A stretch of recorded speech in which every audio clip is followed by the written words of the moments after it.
who you'll be interacting with today. We've got Better Global Alliance, we've got Seedballs Kenya, we've got Safaricom, and we've got KTDA, plus the University of Nairobi is also supporting with a presentation today, plus the Agrochemical Association of Kenya. So it's quite a big array of private sector partners. We hoped you could have more joining us on this webinar, but it's very short for 90 minutes. So we'll have more participate in the bigger conference. So the objectives of the webinar today, kindly, Winnie, go to the next presentation. The goal is to showcase the entrepreneurial opportunities for landscape restoration and what is needed to enhance its potential. We've got 4 objectives we are looking at. The first is to showcase opportunities to support landscape restoration through corporate share and value. Then we are hoping to recruit the private sector partners into climate action and climate finance by showing what is possible and sharing some of the lessons that our partners have learned. We also wish to create a platform for private sector actors to network and to interact with actors who can provide advisory on how to get involved or invest in landscape restoration. Sometimes the private sector is looking at who to work with, and the efficiency and the effectiveness that the private sector wants to work with sometimes is different from how NGO and government works, and therefore they lack a way to interact and to link with advisory roles. And so we hope to plug in that gap through this webinar and the oncoming conference. At the same time, we also appreciate that there are quite some private sector partners and approaches that have got a bit of weaknesses in the way they do things, which leads to further degradation. And so we would like to identify opportunities for greening those approaches so that we can also highlight bottlenecks and challenges to restoration-linked businesses. And then we can, all of us, turn towards restoration. So we'll be having 3 sections of this webinar today. The first session is going to have 3 presenters. We've got Tendi, we've got Tommaso, and we've got Jan. These are private sector partners that are already engaged in various approaches in restoration. And so they will be taking us through the first session where they tell us some of their experiences. So the first presenter is the CEO of Seedballs Kenya, Mr. Tendi Kinejui. He'll be talking to us about some of the enterprise solutions that exist for the private sector in landscape restoration and showcasing some of the innovations that he has developed together with his company. Tendi, over to you. You're muted, Tendi. Tendi, you're muted. There we go. Hi, good morning, everybody. Thank you very much. Good morning. Yeah, I hope everyone's well, and thanks very much for having us on this webinar today. I'm sure, as of course everyone's familiar with, and we're going to learn more about today, there are multiple private sector solutions to landscape restoration. The people that we feel especially need to play as large a role as possible is, of course, the private sector. When one looks at these concepts like natural capital accounting, industries being able to use water for maybe not the true cost of what the environmental impacts are, many of those different small sides of the private sector need to be paid back into the environment in sorts. So of course, today, though, I'm going to be presenting about our recent innovation and program, the Seedballs Kenya, our direct seeding undertaking that we've been doing for the last 3 years around the country. The one side of this that really brings big private sector engagement, private, public, and non-governmental, is the aspect of seed collection. And at the moment, when we look at the restoration goals of Kenya, not only just trees alone, but also pastures and rangelands, the need for indigenous, native, high-quality seed has never been greater, and the supply is still not what it could be. And I think this opens the door for multiple economic activities from different levels of community engagement, especially when you look at how groups now like the Cuckoo Trust, Ray Trust in Baringo, Base Titanium has done seed collection, Northern Rangelands. So there's people who are beginning to see, especially in grasslands, how engaging and interesting a job seed collection and seed provision can become, because not only does it help protect local biodiversity, but it brings back economic opportunities to those same people who are living in those particular areas. So to go on to our simple sort of method that we've come up with of mimicking natural regeneration using direct seeding, Seed Balls Kenya came about because our main business is energy saving cook stoves through Cookswell Jikos. We realized one hand the biomass use in Kenya with increasing urbanization, population pressure, land use change, stoves were only part of the entire cycle. Using improved cook stoves is very good, but also how do you get that charcoal and firewood? So we got into doing tree planting in the early 2000s with our company and the Carnivore. Of course, they use a lot of charcoal for nyama choma, so they were very supportive.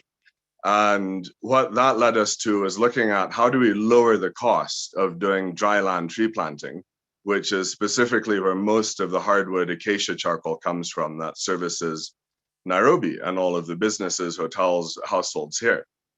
So I think, Winnie, if you could go to the second slide.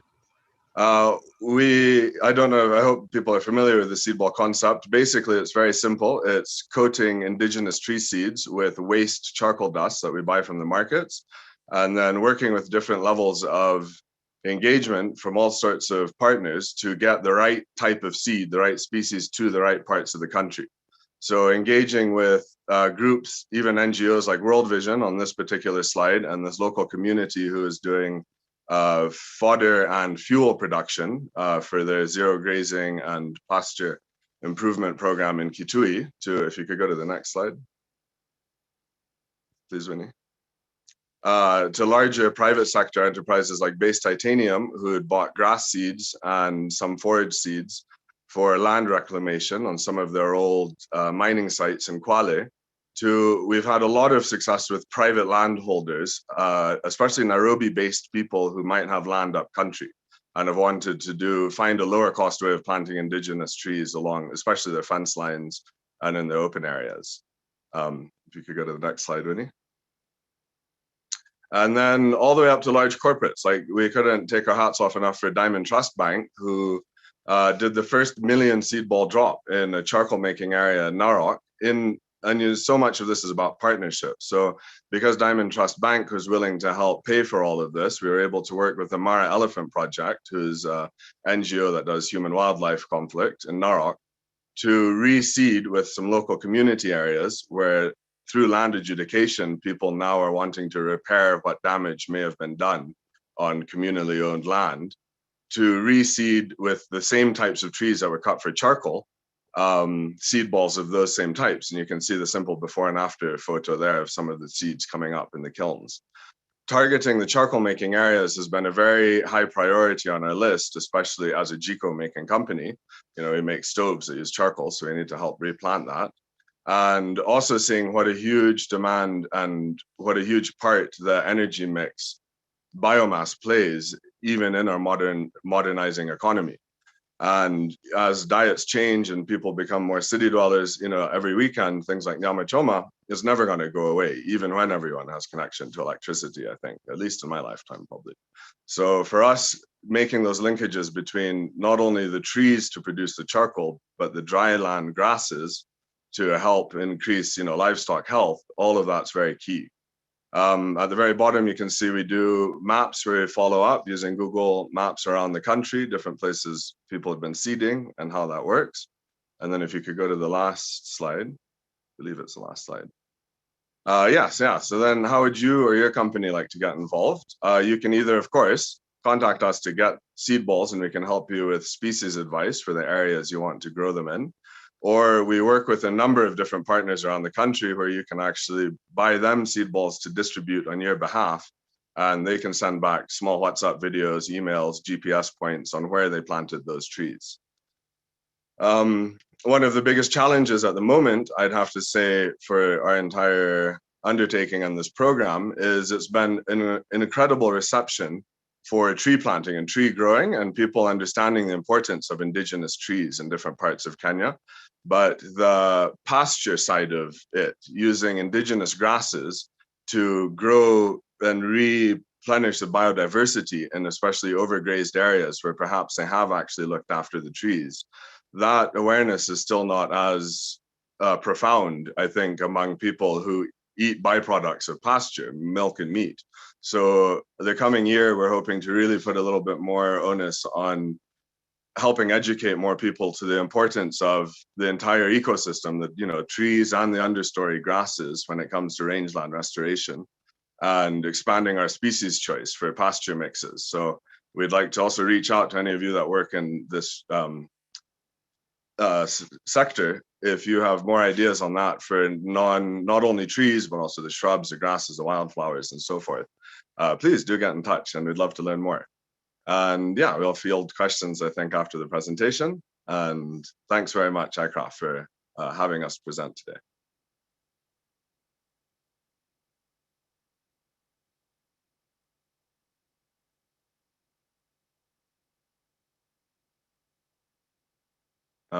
Do we do questions right now, George, or?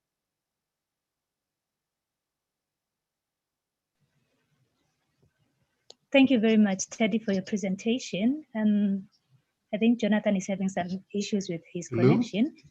Okay, you are back, Jonathan. Please go ahead. Jonathan?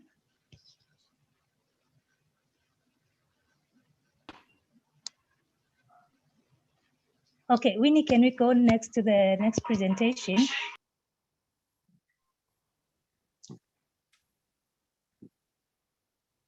Winnie, can we go to the next presentation as we wait for Jonathan to get back online?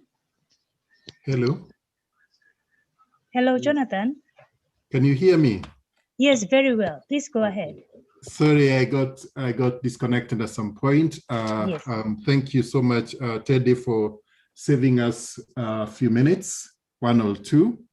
The next presentation will be from Jan van der Bel from Better Group Forestry.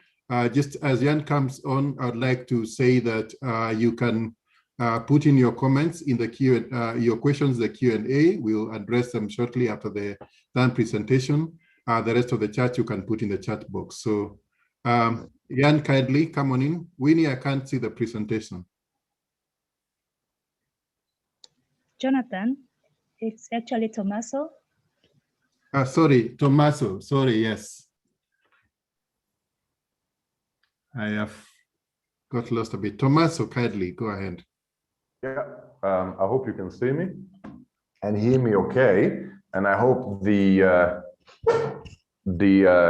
connection will remain stable. I'm speaking from our Isiolo office, and at times this connection is not the best.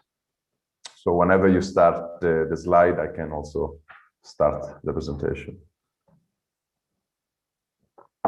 Okay, so Jonathan forgot to mention my company earlier, so let me confirm who I am and the company. So my name is Tommaso Menini. I'm the founder and managing director for African Agency for Arid Resources.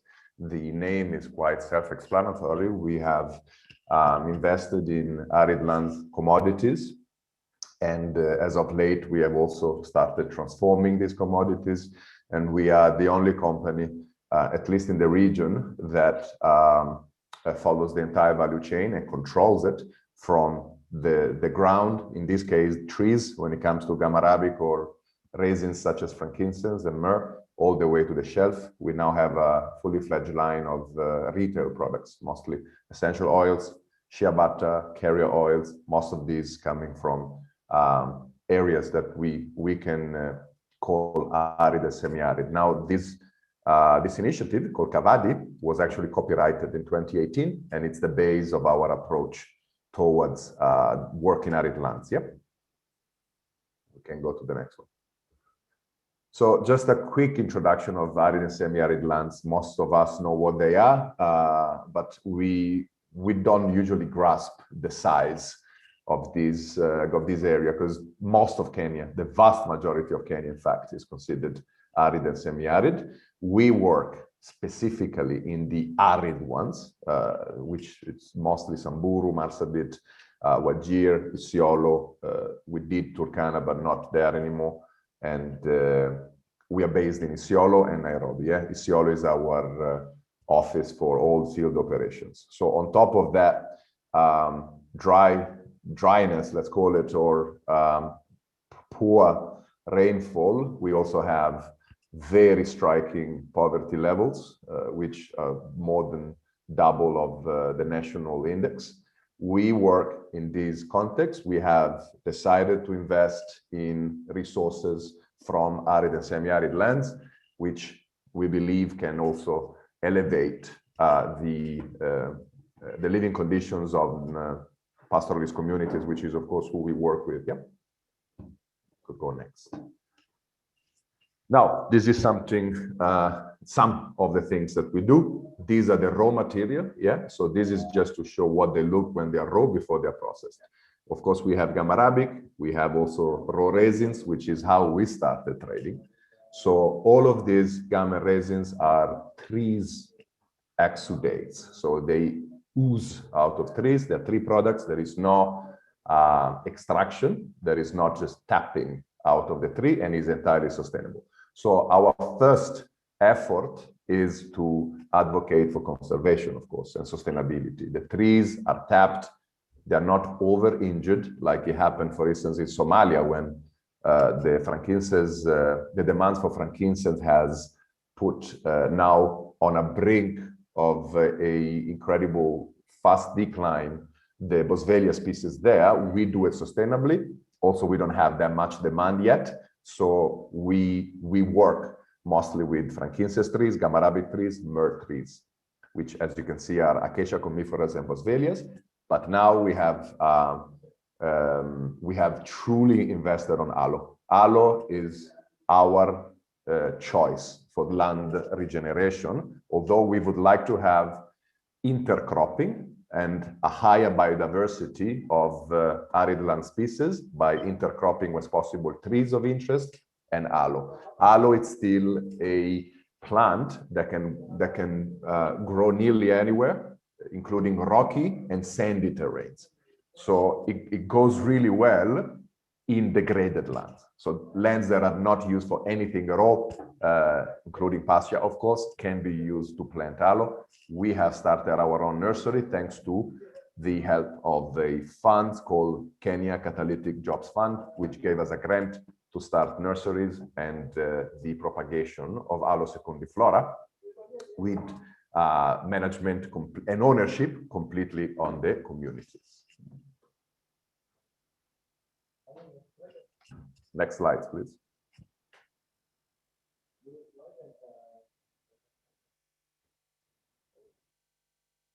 Next slide, please.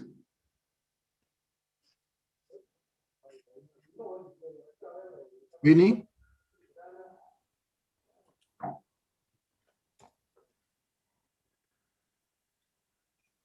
Winnie? Just a moment. It's I'm trying to go next, but it's stuck.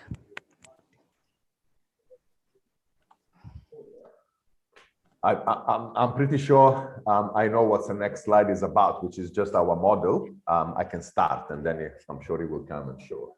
We are a central force in two value chains, and this, I mean, now it's two, but there will be more.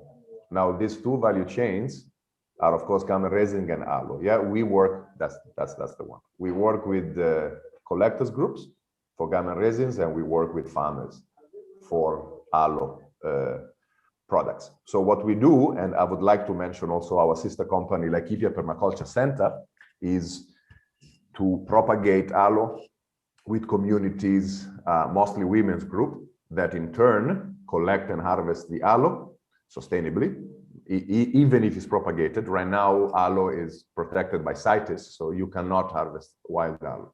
So what we do is we collect this aloe. We actually also capacitate people to do their own formulation. We don't do the formulation, we train the women's group to do the formulation, and we receive the finished product. That way, we are not creating labor, we are creating enterprises, which is what we always wanted to do. Similarly, for gamma raising collection, we want and we capacitate and train and equip collectors group, usually organizing cooperative association, and they act as an enterprise, not as single labor. We have a domestic market. We are pushing to do bulk export, and community work is how we do this. It's a bottom to top approach, and it starts grassroots.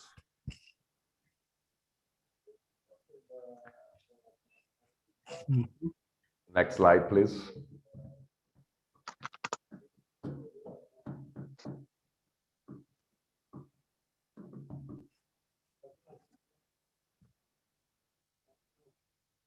Okay, I don't know what's wrong with my presentation. Sorry, but we are now looking at the next slide. I'm pretty sure is a look at how the supply chain works, which is again what we have proposed to the KCGF fund.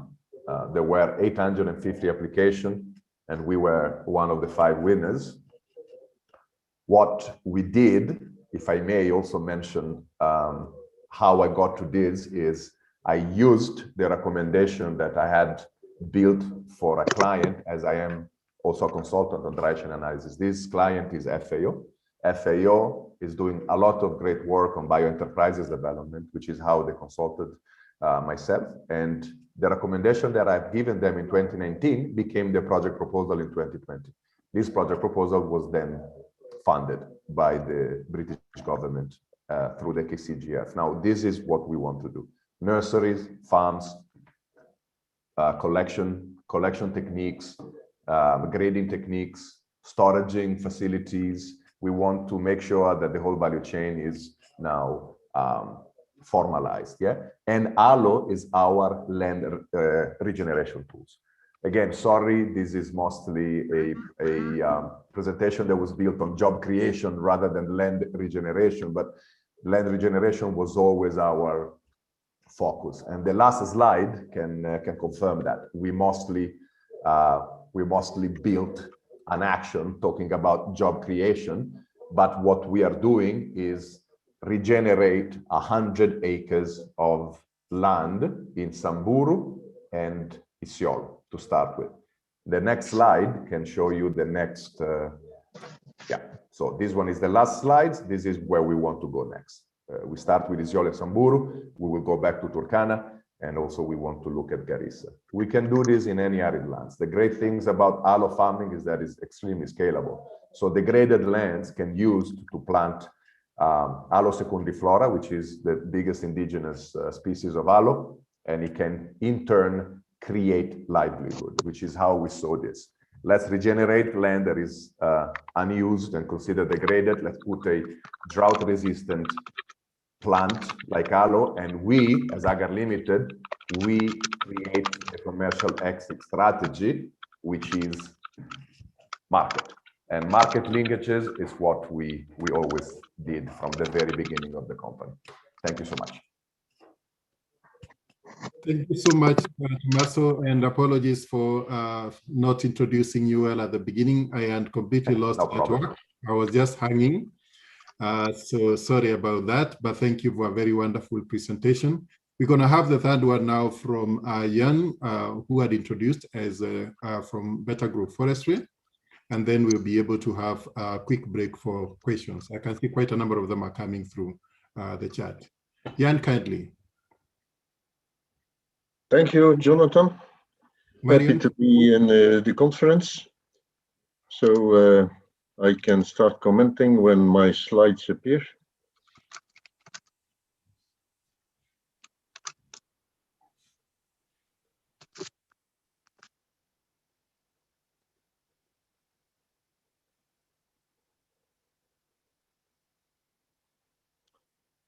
Right. I'm working for Better Globe Forestry. and I will talk about the challenges, the solutions, and the opportunities of private sector engagement in landscape restoration. Next slide, please.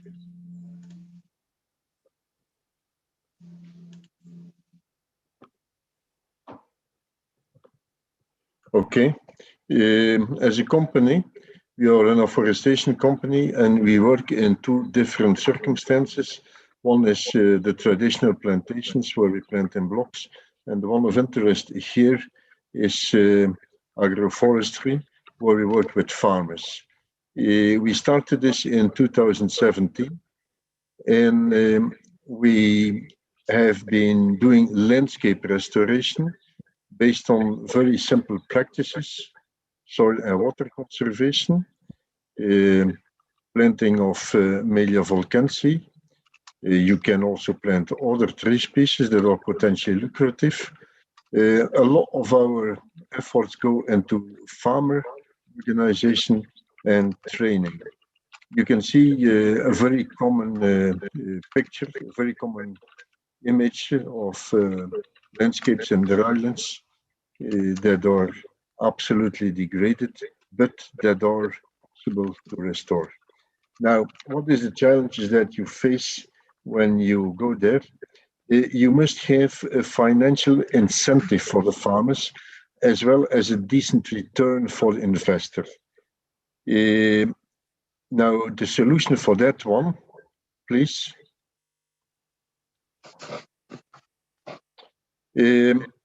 You have to find the right species and product. In our case, this was a timber tree called Melia volkensi that is indigenous to Kenyan drylands. Then another challenge is when you're planting trees, that this is by definition a long-term investment, and the returns also are coming after many years. That is definitely a problem for a lot of people. In the case of Melia volkensi, the expected time for the rotation, that is when you can cut the trees, that is 15 to 20 years. Another challenge in drylands is that people have not really taken up tree planting. Trees grow, trees don't grow. It is something that is left to God. It is not like in the Kenyan highlands where people really have been planting trees, actively planting trees, grevillea, eucalyptus, other species. And this lack of tree planting culture can only be overcome by training, by various forms of training, showing best practices, showing model farmers. And in short, it's training, training, and more training. Another challenge is the lack of good quality seedlings.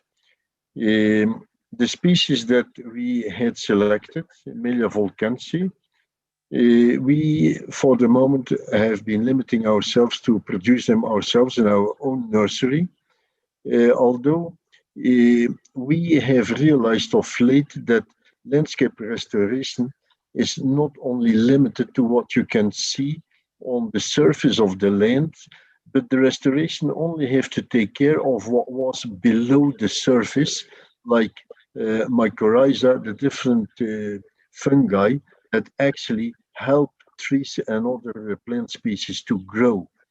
And when you still look at that picture, you understand that the situation above ground is very negatively influencing the situation also below ground. So now we are working on mycorrhiza together with National Museums of Kenya to have an inoculum that we can use in our nurseries to produce seedlings with a stronger root system. The next challenge is what I call the dependence syndrome. What do I mean by that? It is that a lot of these areas, like in Eastern Province, have been famine areas where people periodically don't produce enough for food, and there is food insecurity, and then the government steps in NGOs step in. And this has led to a culture of receiving. You want to organize a meeting for farmers. Farmers, they then, instead of actively coming to a meeting and contributing, they start by asking for handouts because they're used to that. And this is something that only slowly goes away. And the last challenge that I have put there is the dry climate, the ignorance on tree management, and free roaming goats. And this all contributes to sizable seedling mortality. The solution to that one is promoting capture of rainwater through soil and water conservation in Swahili Fagnaccini. And that is then solutions and challenges. However, opportunities. In the dry lands, opportunities are really there. One, farmers are many. There is literally hundreds of thousands of farmers, and land is plenty. Here I want to go into a small detail, which is that in our experience, farmers should have at least 2 acres of land where you're willing to plant trees, and this normally is available.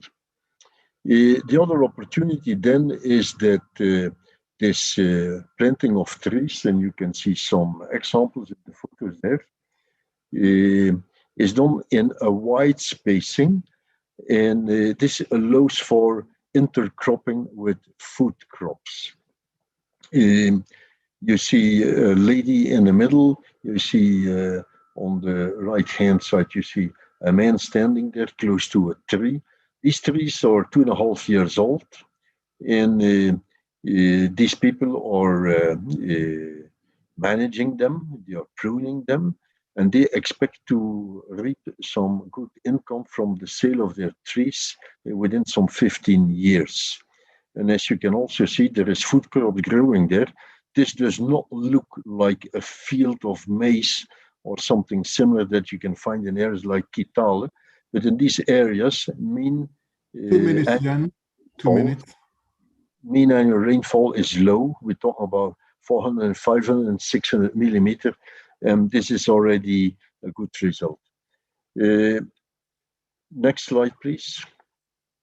What we do, we organize farmers in groups, and you see something that Tommaso Manini can appreciate. This is the growing of Acacia Senegal in eastern Kitui, where you can see the lady touching some gum arabic that comes out of this Acacia Senegal.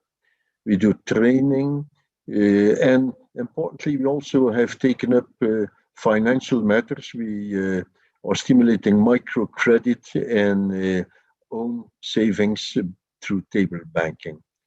Next slide.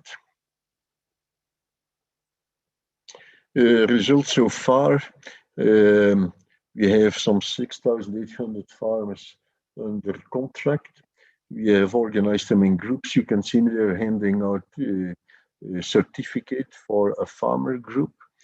So far, we have under soil and water conservation 2,500 farms. This translates into 2,000 hectares, which now have this system of Fagnaccini. We have been establishing some financial service associations, and in some areas, people really have taken up tree planting, and there is some nascent tree planting and management culture. And then as the last but not least benefit, there is increased food security and poverty alleviation from growing crops in those farms. Next slide. So that was a slide that I took in the beginning of the year in Eastern Mwengi. This would not have been possible before this intervention started. Thank you very much. Thanks, Jan, so much for a very enlightening presentation. So we will take 3 questions. Zanel is going to host that. We kindly request that you put in all your questions on the Q&A, And kindly feel free to vote for the questions that you would like to be answered. So after these 3 questions, we'll be able to have another session of 5 to 10 minutes of questions after the next session. So keep on voting for the questions so that Zanel can support by selecting the ones that have been voted by most people. Otherwise, the others are being answered on the chat. Zanel, kindly. Thank you very much, Jonathan. So we have quite a number of questions, and it's very good to see that people are interested in learning and in knowing what our partners are doing. So there are a few questions for Teddy, but I'll just select a few. Teddy, there's a question from Vela Kwamboka.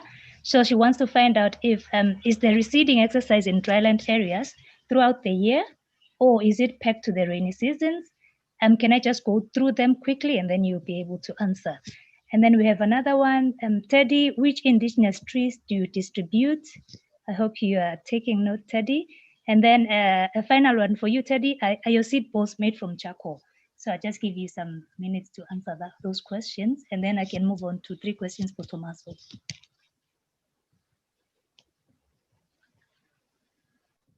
Teddy? Hi, Teddy. Jonathan, maybe you can just move on to Tommaso's questions. Yes, kindly. Go ahead. Yeah. Yes. Tommaso, we have a question from Jane Nimpamia. She wants to find out what the exact products that you make. What are they? Are they pharmaceuticals? Are they perfumes or food preservatives, etc.? And where exactly do you sell them? And then I have another one, just quickly, Tommaso, are you collecting raw materials from the wild or from planted aloes? And then there's one final one, which is the participant is asking, which is James, farmers in Marigat have not only been growing aloe, but a factory was established through the support of FAO. The activities seem to have been abandoned. Are you aware of this project? Is there something that your company is doing? I hope you've gotten all the questions. I can repeat them in case you have not. Thank you, Tommaso. Thank you so much. I got the first 2. I wouldn't mind to hear again about the Aloe farm that has been empowered by FAO, if you don't mind. But for the first 2, the products that we do, I wanted to show you, we are just launching in the market right now. Yeah, this is what they look like. These are 200 ml reusable aluminum bottles. That's why we picked them. We want to refill them because, of course, it's the environmentally friendly option. This is 10% aloe. The aloe is usually used as a powder because the gel is incredibly unstable and will go off quite soon. So what Laikipia Permaculture Center did, again, I call it sister company for a reason. We are doing this together because the women's group are under an umbrella association, which they have been empowering for days, yeah? So for years, sorry. So we do conditioner, we do shampoo, shower gel, liquid soap, and body lotion. What are these? Room amenities. So these we are trying to push over the hospitality sector, which unfortunately in the last year has been nearly killed by COVID, but it's slowly coming back up. But these are also going to be retailed from next month. So that's the aloe product. Now, what we've been doing, it's mostly essential oil. That's what we are very strong now domestically. We have a number of white label clients, which means people putting their own brand, and we do bulk sales as well. So the essential oil of frankincense and myrrh, mostly frankincense, is a very strong selling product. We are also pushing for bulk sales in export. This is our retail line. As for the second question, Zanele, if you could repeat the second. Are you collecting raw materials from the wild? Yeah. Yeah. And also, I think why secundiflora. So yes, frankincense and myrrh, they are not propagated domestically. Actually, the gentleman that just spoke, Jan, is one of the few that had done a pilot plantation, which I visited some years back, and that was, if I'm not mistaken, or based on my knowledge, one of the very few propagation of Gamma arabic. Also, his farmers have done that. So it's in Kitui, not where we work. What we do is wild collection. which of course needs to be sustainable. Gamma resins are not protected. Right now there is no licensing, although we have been working, and the Gamma Resin Association has finally come up with a draft that was preliminarily approved by the CS of Agriculture. So now we are going to work with more regulations. There will be a license, there will be more formalization of this sector. Yeah. When it comes to aloe, no, it's not widely collected. It's protected. Even if the problem with CITES is that they protect usually a whole species without looking at subspecies. Aloe secundiflora, it's not threatened at all. It's not endangered. 65% of all aloe species in Kenya, it's secundiflora. That's why we picked that one. Turcanensis was a second option, but we didn't have the same fields that we could look at as success stories in Laikipia.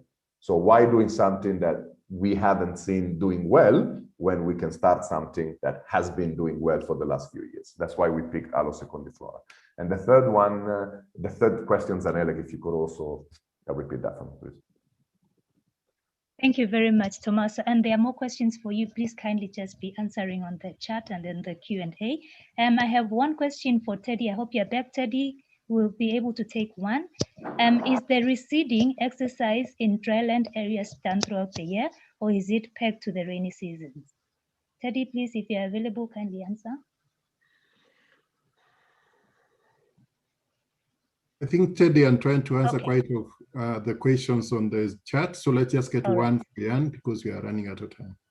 Yes, Jan, just a comment for you. Can we include value addition and marketing to improve farmers' earnings?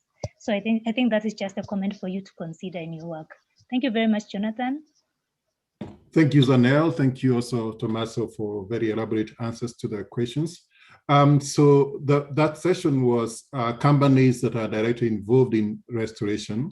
The next session now is about companies that are doing other business. They are quite known companies in the private sector in this country, but they have invested a lot in terms of land restoration in what we are calling the corporate shared value. So we'll have a presentation from Michael Koech from Safaricom, and from KTDA, we have George Oselu to tell us some of the things that they are doing related to land restoration. So at this point, I will welcome Michael. Michael, kindly go on for the next 5 minutes. Thank you, Jonathan, for the opportunity. I don't know whether you are hearing me correct, perfectly. Very well, go ahead. Okay, yeah, so thanks everyone. I was given this topic to talk about the role of private sector in corporate social investment in landscape restoration. So if you can move to the next slide. So I know for businesses, one of the key questions that they would normally ask themselves is whether there's a business case.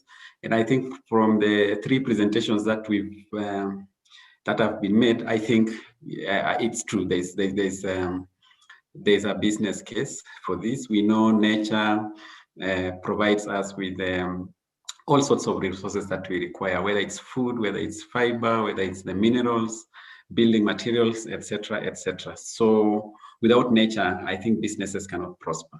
There are also environmental risks associated with nature destruction. I think it's estimated that about 10%, out of land degradation, we can actually lose about 10% of annual global gross GDP, and I think that's a huge loss actually if we destroy nature. There are also huge opportunities around cost savings when nature is conserved, increases in efficiency, also market shares, and also a more reliable supply of raw materials that can be used. And next slide. So for any organization, just in brief, if you want to get involved in land restoration, I think one of there could be four steps actually. So first is to assess yourself. Why you do what you would call material assessment, looking at your organization. What are you good at? What can go wrong if something is not done on nature? Then make commitments. Starting with simple commitments, like currently the Ministry of Environment has a program for adopting a forest.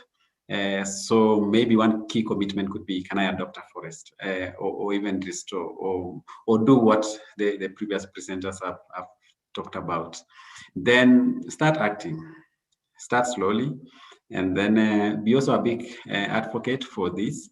I know there are a lot of policy commitments that the government can make to actually make forestry or restoration to be a business venture. Next. And next, let me skip that. Okay, so I would most of the time I want to give an example of what we've done as an organization on this front.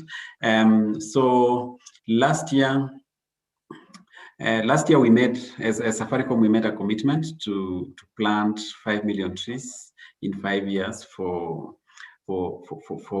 carbon offsetting. As an organization, we've integrated sustainable development goals, and one of the key things that we are focusing on is around climate, and we do a lot in terms of investment on infrastructure and other things, but we know that nature also has a huge potential for carbon sequestration, and that's why we got involved in this program of planting trees. 5 million trees could do about 5,000 hectares. So if you are to put it in perspective, I think Karura forest is about 1,000 hectares, so it's about 5 times, the size of Karura, which I think is quite substantial. So we are not only planting but ensuring that they grow. So we are in a site for at least a minimum of 5 years. We are collaborating with Kenya Forest Service for indigenous forest. We are planting in their land, in gazetted forest, that is. They give us technical support, security, as well as advice in terms of which species are suitable for the sites where we are in across the country. We work also with communities for empowerment. So they do seedlings, labor and maintenance for the seeds that have been planted, as well as scouting and security. And out of this, they actually derive their livelihoods as well, because of the payments that are made, out of what they provide, or the services that they provide. So far, we've in the last 1 year, we've done about close to 800,000 seedlings for this particular project. 800,000, which is about 800 hectares of land.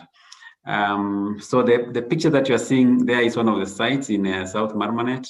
When we visited, of course, it was a dry season. So it's a gazetted forest, but you can see there is very minimal number of trees, on that site, and that's where restoration is happening. Next slide. So the next slide. So how are we doing it? If you look at the site that we've just shown in the previous picture, 1 year ago, the picture on your left is the seedlings. Sorry, the picture on your left in the previous slide are the seedlings that we've done, about a year old now, and on the right is where the work is going on. On this slide, this is also a second site in Kieni Forest in Kiambu. The aerial picture, and you can see the trees that were planted about 9 to 12 months ago. Really doing well. This is a site which has what they call telis or pelis, where agriculture is also going on. So there's crops intercropped within the forest, and the farmers also take care of the trees. What Teddy presented, I think, is a huge opportunity for us. The use of seedlings, the use of seed balls, which I think we are going to try out this year, because it will accelerate our program, I think, and also reduce the cost of purchasing of seedlings. So I think we'll be considering doing a mix and mix of the two and see how it goes. In terms of way forward, we are looking at mangroves in the coast as our next frontier. We are also exploring digital solutions to monitor the growth and also link them to the carbon verification and the carbon market. And so we have a number of partners who are supporting us on that, and see how to move it forward at scale. If you can go to the last slide, I believe.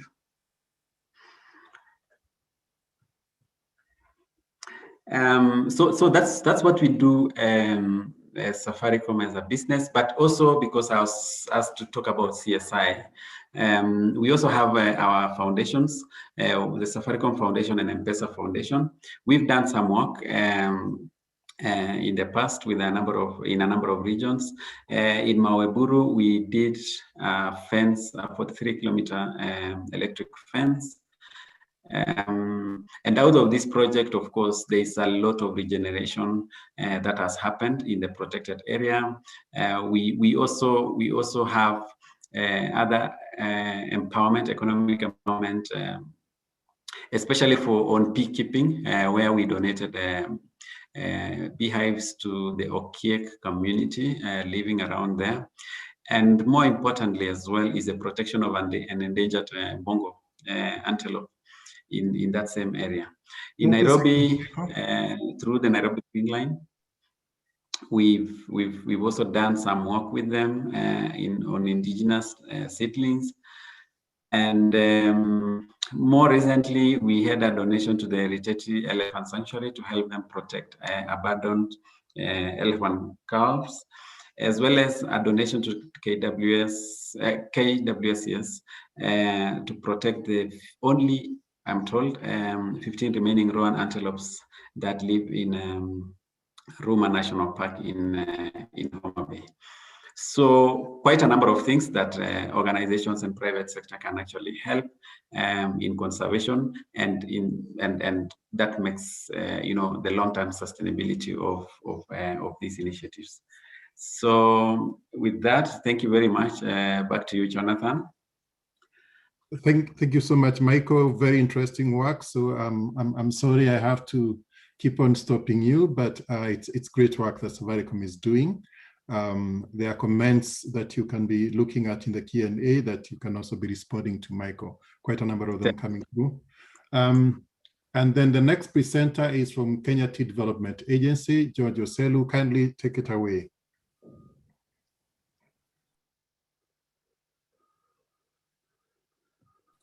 George?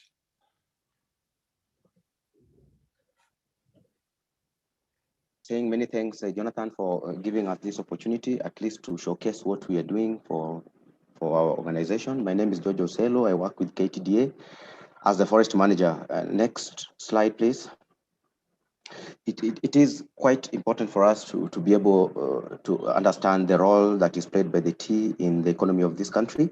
For those that are in the know, we know very well that 60% of our teas comes from the small growers, small sector, and that's where KTDA manages. So I think next slide, the role of the tea cannot really be overemphasized, and we need to restore, because we require biomass to cure our tea, and that puts KTDA not tree planting not as a corporate social responsibility, but corporate social investment, because we put efforts to ensure that whatever we do today has a ripple effect, so then the farmers are happy.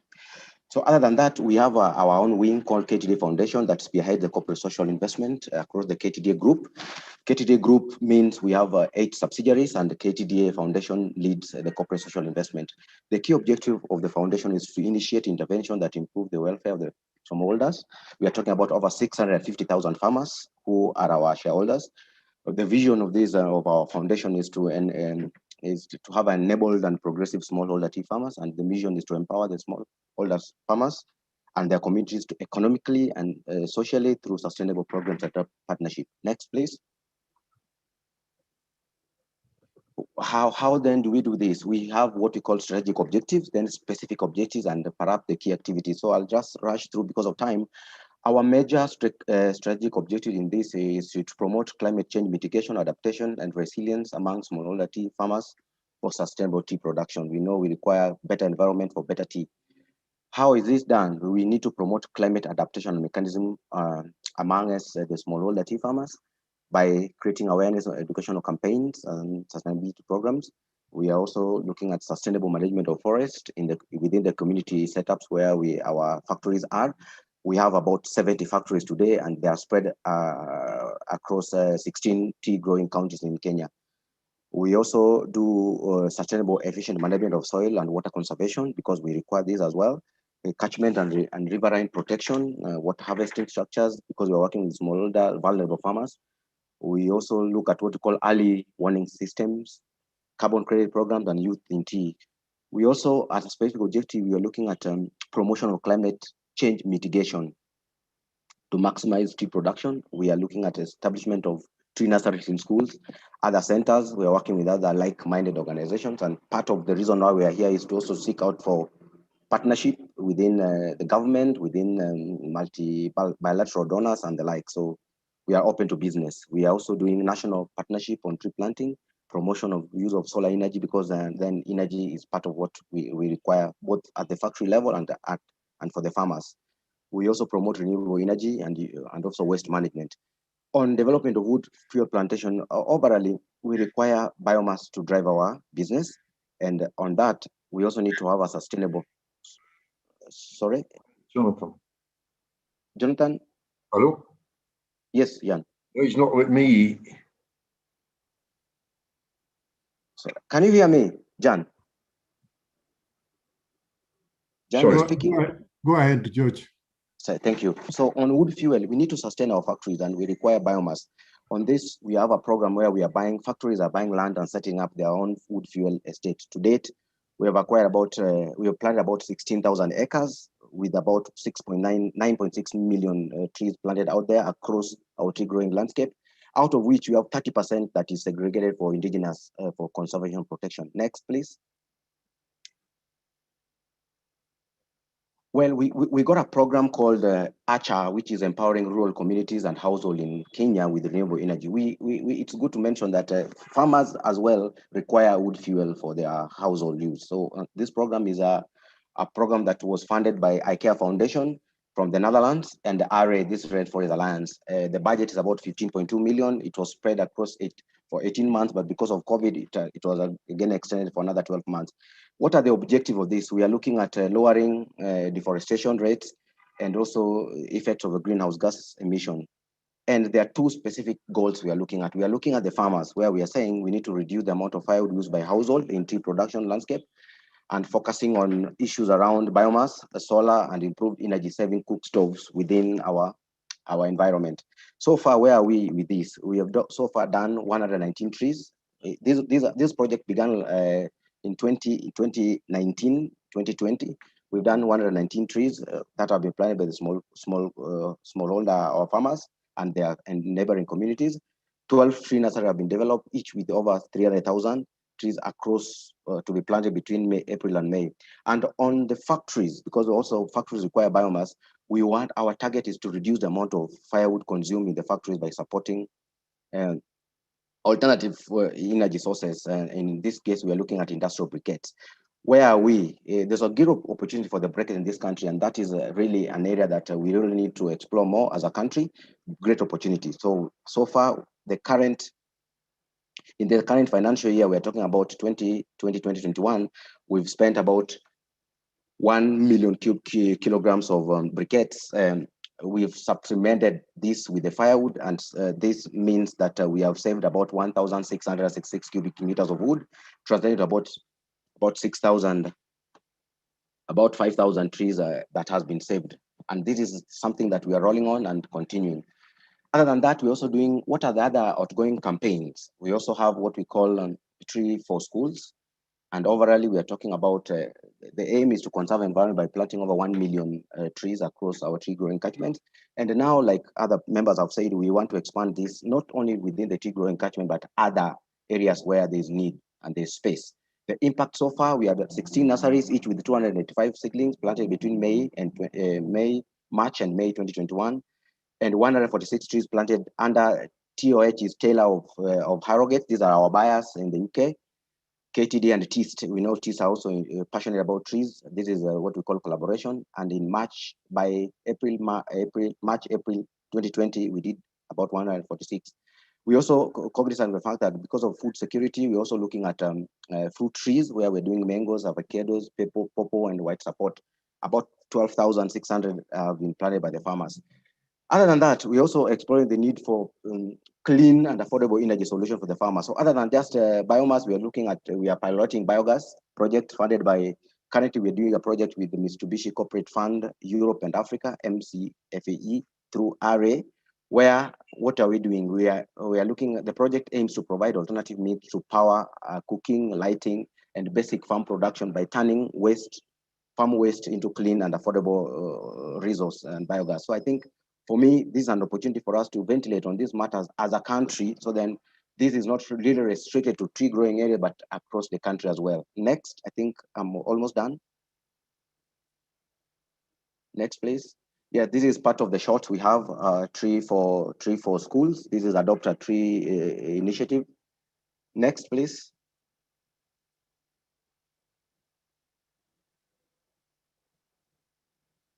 Next, kindly. Yes, this is part of the nursery we have. These are grafted avocado tree seedlings within our nurseries, and we give this to the farmers. And of course, this is a picture of a rocket stove where these are energy saving stoves that we advocate for our farmers. Thank you, and over to you, Jonathan. Thank you so much, John. Quite informative work. Just to inform this webinar participants that we were expecting a farmer who is working with Better Grow Forestry to join us.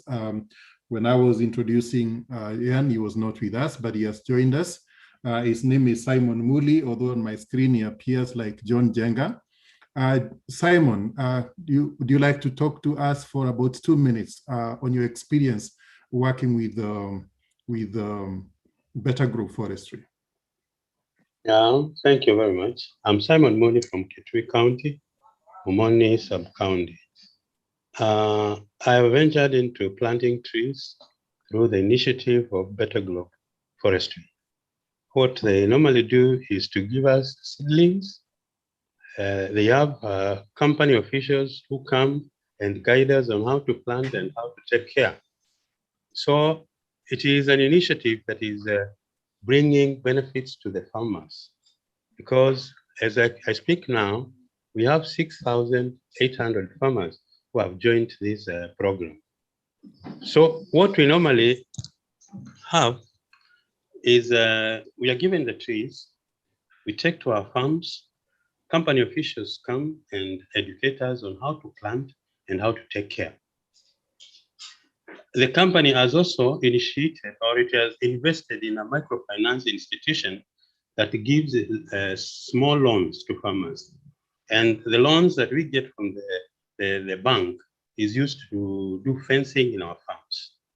So what I can say is that the initiative has helped us, and we are helping save or restore the landscape.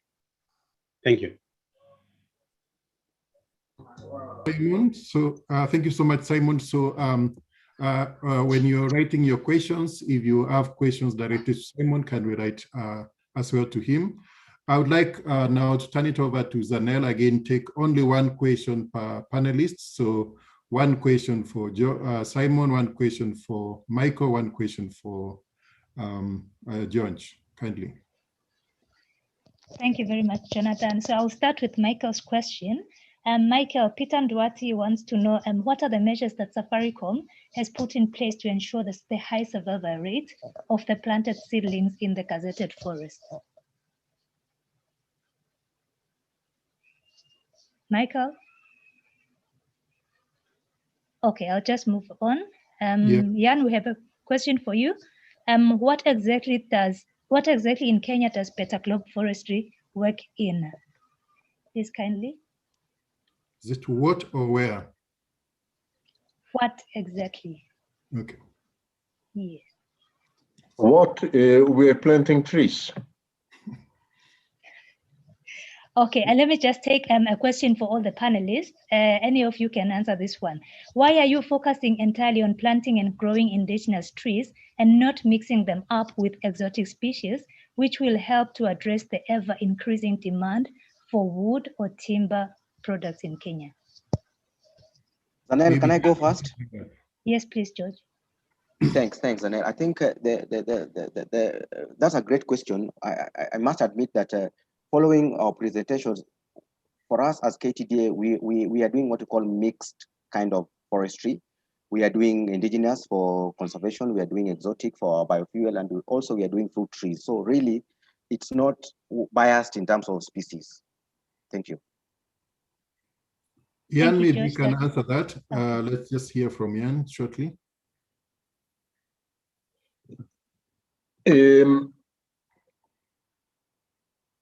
It is related to the market and it is related to profitability.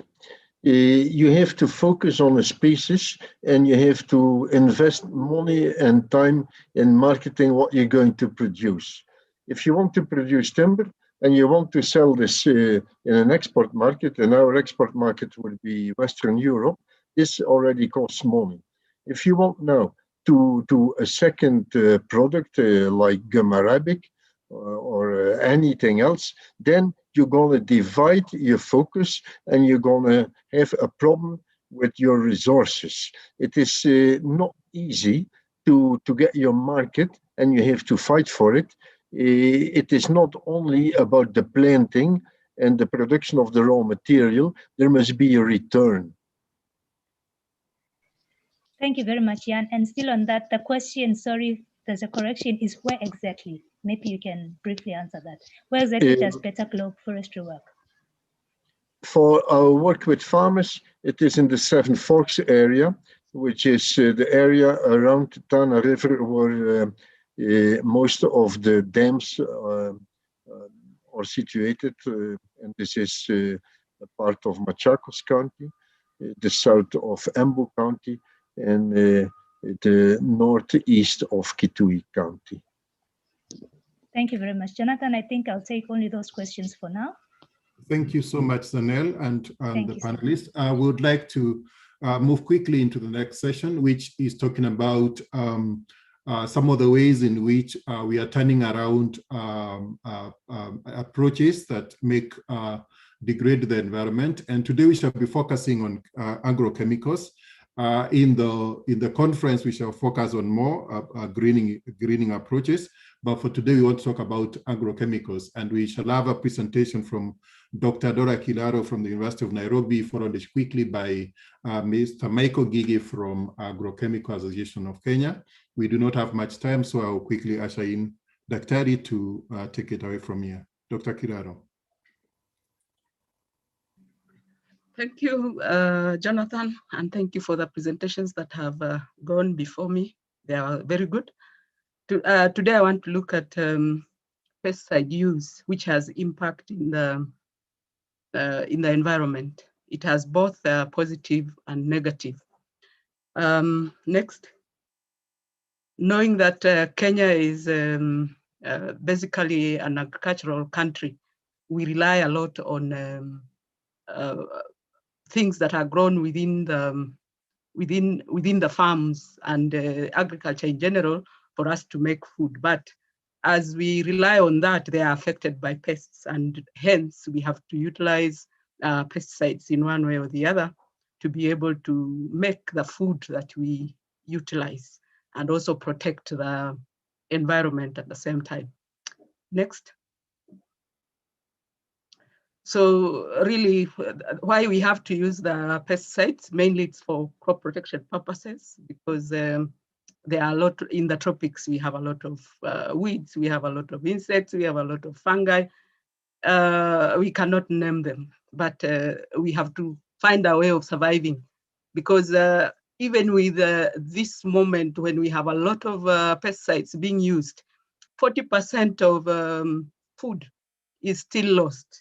So we have to find a way of managing both the pesticides and we have to find a way of managing pesticides so that we can be able to protect and get food as well as be able to protect the environment. Apart from that, production costs have to be, we reduce them. We also have to find a way of penetrating the international market, because with the ISPMs, that is the International Sanitary and Phytosanitary Measures, we've got to reduce risks for us to be able to export. Is it our mangoes, which are fruit flies? Is it our avocados and all those? So for us to be able to penetrate those markets, we have to use pesticides so that at least we are able to sell. And then we also have to prevent diseases, mosquito control, flies, and all that. We've got to protect. We have to protect those animals. We have to protect even ourselves. But in doing so, we also have to look at how best can we then protect the environment as we use the pesticides. Go ahead.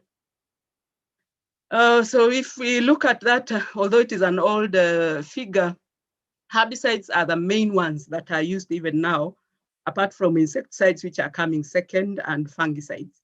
Herbicides, and that's why I'm talking of reducing cost of production, particularly for the large-scale farmers, and even as we work with the small-scale farmers, as we introduce herbicides, we are seeing that they are able to save a lot of manual labor. They are able to overcome drudgery, and at the end, be able to get good yields. So herbicides, here we are looking at glyphosates and many others. These are the products that are coming into the market, and they are causing a lot of concern. But we have to find a way of using them well within the environment to prevent degradation. Let's continue. So in general, as we look at how we are using these pesticides, I'm trying to present, I've presented a diagram there showing how when we are utilizing these pesticides, unintentionally, because when we are using the pesticides, it's not that it is intentional that we want to poison or to pollute, but unintentionally, some of these things happen. So because some of those products are volatile, during the spraying, in as much as we recommend that they should be sprayed when there is the least wind that is blowing, there's still some spray drift. And again, when they land, there is erosion. And when the erosion takes place, the water takes those particular active ingredients into the groundwater surface. The wastewater, again, which is used for cleaning those materials after the spraying has been done, that wastewater, if it is not disposed well, it might find itself in the groundwater surface.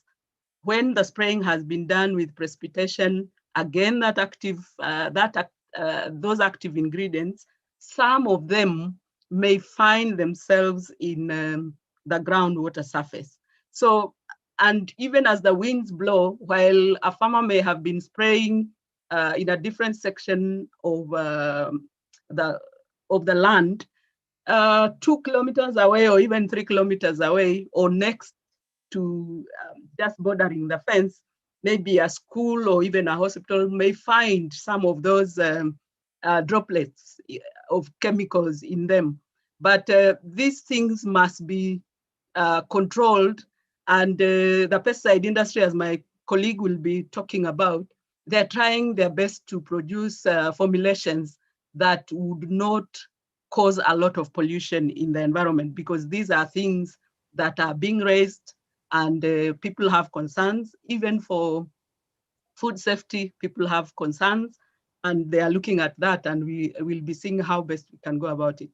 2 minutes, okay. 2 minutes. Okay, so all these things will find themselves in air, in soil, in water, and in food. Let's continue. There are risks now to both indoor and outdoor, depending on what we are using. Let's continue. And especially outdoor, as they find themselves as the active ingredients find themselves in the groundwater or in the lakes and all that, there's a possibility of quite an amount of biodiversity being affected. The bees, we have been talking about them, fish, algae in water and all that. But what actions can we take? We can take action at the local or stroke community level. We can take action at the national level and international level. I may not emphasize on national and international levels because these are policies that have already been put in place. We only need to follow them. We need to obey and precisely do that which we are advised. So at the international level, knowing that pesticides are poisonous, then they have conventions that control the manufacture all the way to the distribution. At the national level, as the government adopts those international levels, many have, and in fact, Kenya, we have the best regulatory policies and laws concerning pesticide use in Kenya. So, but at the local community, that's where we have problem because with the many pesticides that we have, farmers are doing, they are misusing the chemicals. Let's continue. So how best, they should use pesticides only when the benefits outweigh the risks. And sometimes this calendar approach is what is causing a lot of trouble because then too much active ingredient is poured in the environment and we are not able to control that pollution. So that is why I'm talking of avoiding cosmetic or scheduled use of pesticides in the homes, in the fields, or even in vector control. Let us use the pesticides only when it is necessary. Then we are recommending the use of pesticides used with other means of control. And restoration, then we can improve the habitat, which can prevent, or rather which can cause the insects, or even the, yes, mainly the insects, from finding what they were supposed to be getting. Like now what Jan is doing, while intercropping food with plants, that habitat change would cause the insects not to find, like the fall armyworm, not to find the maize or the sorghum, or if it is the pod borers, not to find the cowpeas. So integrated pest management is critical. So if, the pesticides have their labels, so we should follow label instructions, and also we should be able to educate the farmers on responsible, safe use. Whoever will want to use, whether it is herbicides or anything, they must follow, they must safely use those pesticides to protect themselves, to protect others, to protect all the non-targets that are within the environment. We ran out of time, Dr. Thank you, thank you. Thank you. Thank you so much. I think the others is just a summary of some of the stuff. Yeah, it was a summary of that. Thank you so much. So we'll usher in quickly the next presenter, that is Mr. Benson Gige from the Agricultural Association of Kenya. It's quite related, so it will just be connected. Benson. Thank you. Maybe we can move to the next slide so that I can give it the next one. Yeah, so the Agrochemicals Association of Kenya is the umbrella organization for manufacturers, formulators, repackers, importers, and distributors of pest control products in the country. We are also affiliated to CropLife International, which is a global association of the manufacturers and the players in the plant science industry. Next slide, please. And at CropLife, we, as Dr. Ari has probably alluded to, we would like to maximize the benefits from pest control products while minimizing the risks that may arise from them. So we adopt a life cycle approach whereby the stewardship of these products or the responsible handling of them is done from the manufacturing stage all the way to storage and transportation, integration of IPM, how they are applied, and any waste that may emanate from these pesticides. So when they come into the country, we'll try and look at the entry areas and take the appropriate measures to ensure that we get the maximum benefits while minimizing the risks to our environment, including our lands. Next slide, please. So there are a couple of interventions that we undertake at AAK to minimize the risk to our environment. You'll see that there's a lot of or progressive diversification into the arid lands. Case in point would be Galana, Kulalu, Baringo areas. There is some expansion. Lower Nyanza, there is also expansion into irrigated agriculture. And so we train young fellows who are known as pre-service providers. And this enables the responsibility of pesticide application to be taken away from the farmer and to be handled by a professional who can be able to take the requisite considerations and reduce drift and make appropriate choice of products. So this is one of the interventions that is aimed at reducing the amount of pesticides that are ending up into our land or into our environment. Next slide, please.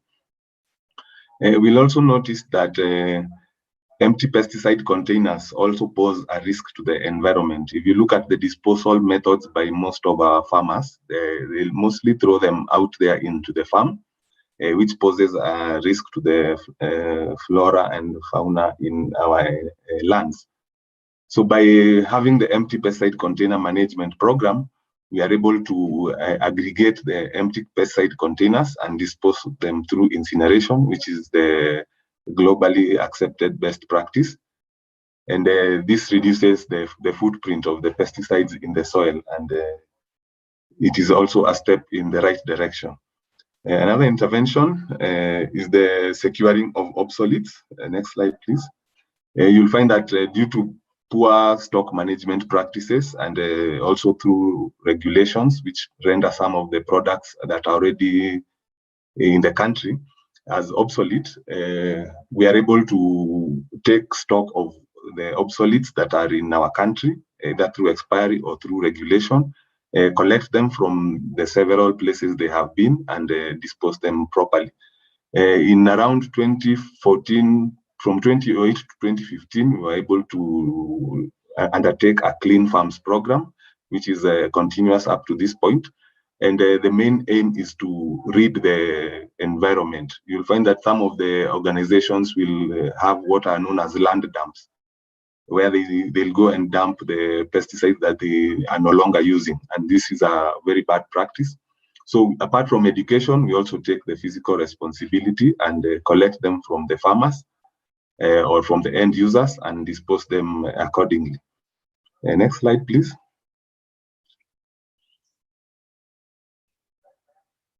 Yeah, so basically those are some of the interventions, and in the event that there are poisoning cases, we also run a toll-free line. You can see the numbers, the two numbers there. The toll-free line is available 24 hours. So in the event that there's any disposal that was inappropriate, or in the event of poisoning cases, we have a toll-free line that offers emergency assistance as the person who is affected heads to the nearest medical facility. So those are some of the interventions we are taking to ensure that we have sustainable land use and securing of our environment. Thank you. Thank you so much, Benson, and thank you for keeping time. I just want to follow with a comment by Erin Widner. It is so difficult to restore land when the soil keeps getting destroyed by herbicides, to pesticides, to fungicides. When that basic trophic level is eliminated, everything else serves as a use for. So it's just appreciating that work is being done to ensure that we are not having chemicals flying all around, and we are able to at least avoid that degradation chemical approach. So we are totally running out of time. We have only 3 minutes. I will let Zanel just take in 2 or 3 questions, then I come and finish. Zanel. Thank you, Jonathan. I have a question for Dr. Kilalo. Dr. Tari, they want to find out, do you think there is a way of making a more diverse community web so that pests are controlled naturally by predators? Sorry. Dr. Kilalo? Yes. There is a recommendation of doing regional identifying. First of all, it's important to assess what is there in the region. And in assessing what is in the region, it is even much better to manage pests, whether they are weeds or whether they are insects or whether they are fungi regionally. It's much easier because then all the farmers will be controlling or will be managing the same way, other than everybody doing their own thing, and it is not possible. So even as the university with the government in another task force, we are looking at how we can start developing areas of low preference, pest preference, so that we can cover, if we went to a county like Kirinyaga, how best can we be able to manage pests around Mwea area or around a particular sub-county where we are looking at all the farmers, and we declare that place area of low preference so that they can even assess markets. Thank you. Thank you so much, Daktari. One last question, Jonathan. We have a question for the farmer, Simon Muli. Please kindly answer this one. Are the farmers taught methods to preserve water and increase biodiversity on the land?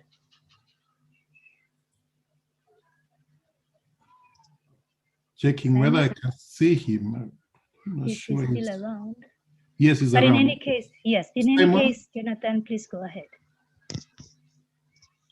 It looks like he's not concentrating, but he's still on the call. But we have run out of time. We have only 1 minute. This is quite a rich, discussion that has been going on. The sessions are quite rich. We had to try to see how to minimize this because a lot of issues were being raised that were regarding private sector, and we had just to select a snippet of what can be done.